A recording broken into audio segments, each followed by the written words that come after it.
Hello everyone and thank you for joining me. Going deep into my drawers of fountain pens that I have not used for a while, I found these two little beauties that I kind of forgot about them. One of them was heavily used back in the day when I got it, and the other one is still unused until today. And I think it will stay that way, unused, for today as well, because I am planning to use the original one that I got because of the nib that I paired it with, a Flex FPR nib that I remember I liked. More on that a little bit later. The fountain pen in itself is very simple and clean, my kind of design. Not a big fan of demonstrator fountain pens in general, but this one in particular I really dig.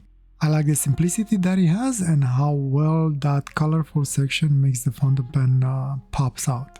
I think from all demonstrators that Moonman has made so far, this in my opinion is still one of their best ones. Maybe with the V1 version as a close second after. The other C versions are okay, but in my opinion they're more like meh, nothing special about them. It is a fairly large fountain pen that does not post, but considering the length of its barrel, I don't think there is a need to be posted. The cap twists into place very clean without any issues, and the barrel takes a little bit more effort to remove from the section, but only because it has an O-ring on the section, which will help a lot with using it as an eyedropper. Just remember to add some silicone on the threads and O-ring to make the operation a little bit more smoother, and also make sure that if by any chance there are any imperfections on the threads, ink won't seep through. And if by any chance you do not want to use it as a eyedropper, the C1 does come with a converter included, which will make it a normal functional fountain pen. Another nice feature of the fountain pen is that it's not completely round. It does have a side with a flat facet that helps with keeping the pen in one spot on your desk, but don't count on it too much. Once it gets rolling, it will keep on rolling until it meets the ground. It's a nice feature, best use it on flat desks, not inclined ones. Other than that, not much else that I can say about it. What you see is basically what you get. So let me fill it up and get a writing sample out of it and reaccustom myself on how this fountain pen performs. For today's ink, I am using another blue ink, but this time it's coming from Pelikan, the Turquoise ink. This is one of my favorite blue inks that I have in my collection. I wanted to use it because of the plan that I made for my today's Scribble. Yes, today I actually had a plan on what I wanted to draw. Until then, however, first I had to fill it up and do a quick writing sample with it. I decided to use it as an eyedropper. To be honest, this is the only way I really enjoy using this fountain pen. So I end up using one of the pipettes that I have received with my Opus 88 fountain pens. That blue looks quite amazing inside this pen, and it matches the section quite well. After spending a few moments admiring those colors and waiting for the ink to travel to the tip of the nib, I went ahead and tried it out. And I had a little bit of a surprise when I tried to write with it. For whatever reasons, the nib did not want to cooperate with me, which was a little bit frustrating. I clearly remember it working perfectly fine a couple of years back when I last used it. Seems like something happened since then until now, or maybe the nib was just upset with me for not using it for so long. I worked on it a little bit to try and get it going and manage somehow to make it work for a whole 2 minutes, but then it decided to not work anymore. Bottom line, unfortunately, I was not able to use it, and until I get more time to figure out what's going on, I was forced to pull the plug on it and switch gears a little bit. So I had to just replace the entire nib unit with a newer one from Moonman that I had and fit it right in. And in 30 seconds later, I was back with another writing sample with the new nib and no issues after that. A little bit annoying because, as you can see, for the time that it worked, that nib left behind a pretty nice line. I really like that nib, but I don't know. I don't know what happened. Anyway, apart with the issue of the FPR nib, the fountain pen worked like a charm and no actual complaints about it. I love the balance and how it feels in hand. And with that, let me move on to the scribble part and see what we can do with this fountain pen and nib. Hopefully what I have planned will turn out okay. As mentioned, for the scribble today I had a plan. The plan was not very clear in my head, but I had a specific thing that was triggered by one of my pictures that I have recently scanned from a film that I did sometime in February. This is the specific image that triggered my idea. I did not have a complete picture in my head, it was more the head of something that I was trying to do. That part I was pretty clear on it, but once I got past it, I did wander a little bit and let my hand kind of do its own thing, hoping I get something balanced enough. So I kind of turned out with a very interesting stick-like figure robot, maybe. I really liked the idea and I was hoping something good will come out of it, and I think I might have nailed it a little bit. At least I like it, especially the eyes.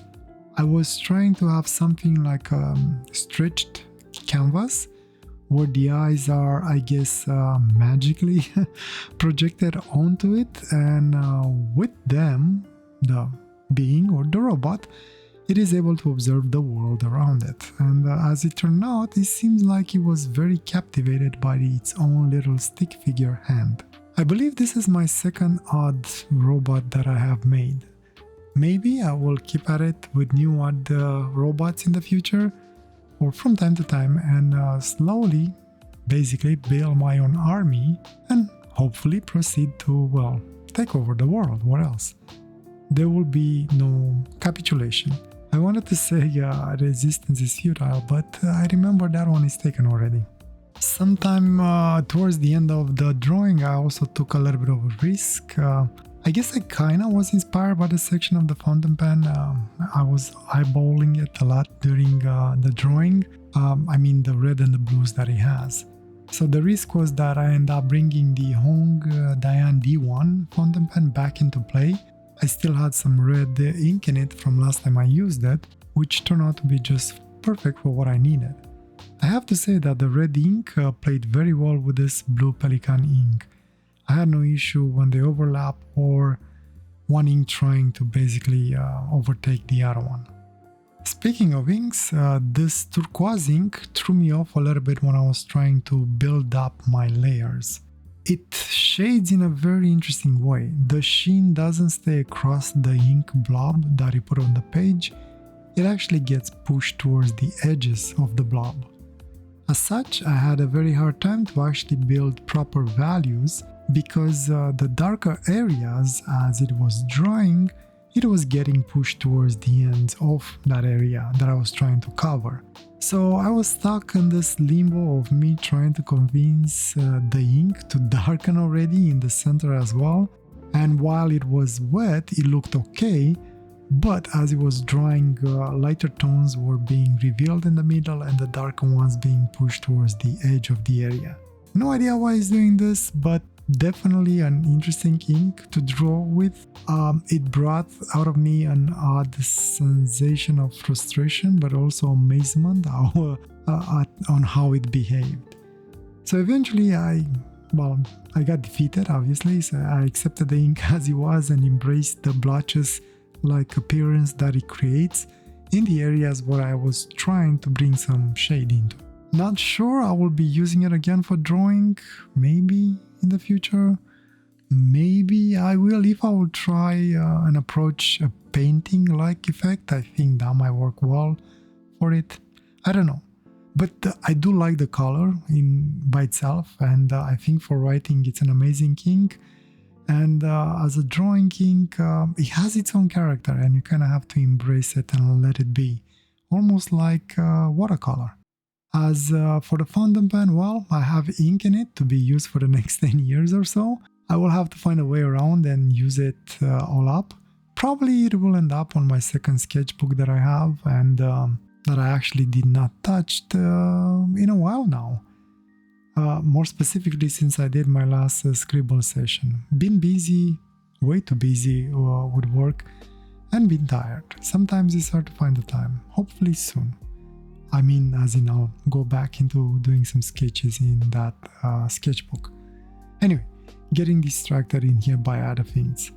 So the fountain pen performed as expected, perfect, and the ink flow was as good as you can get from this extra fine nib.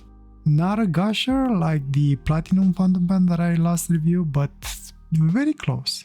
And I had no issues with the ink blobbing or anything like that on the nib or on the feed.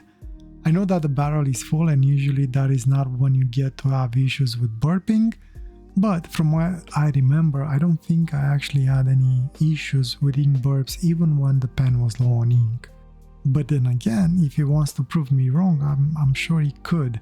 I mean, after all, he decided not to work anymore with the nib that I had, and I clearly remember working perfectly fine last time I used it. I mean, in the end, I can't blame it on the pen, I guess. I am the one who chose to use that nib. I'll probably get around and fix it and get it working again. And maybe I will use that nib unit on a future Moonman Majohn fountain pen. I guess whenever I'll get a chance to review another one. Again, if I remember. Anyhow, I'll put the session in the successful column. I love the drawing I end up with, and I do love the fountain pen as it is, even though it disappointed me with not working with the nib I wanted. Recommendations? Yes, I definitely give it a huge 2 thumbs up. You can still find these pens on the market if you are interested, so if you ever had second thoughts and you are not sure, in my opinion it deserves at least a second look. Grab it while it's still around if you want, and obviously have the money.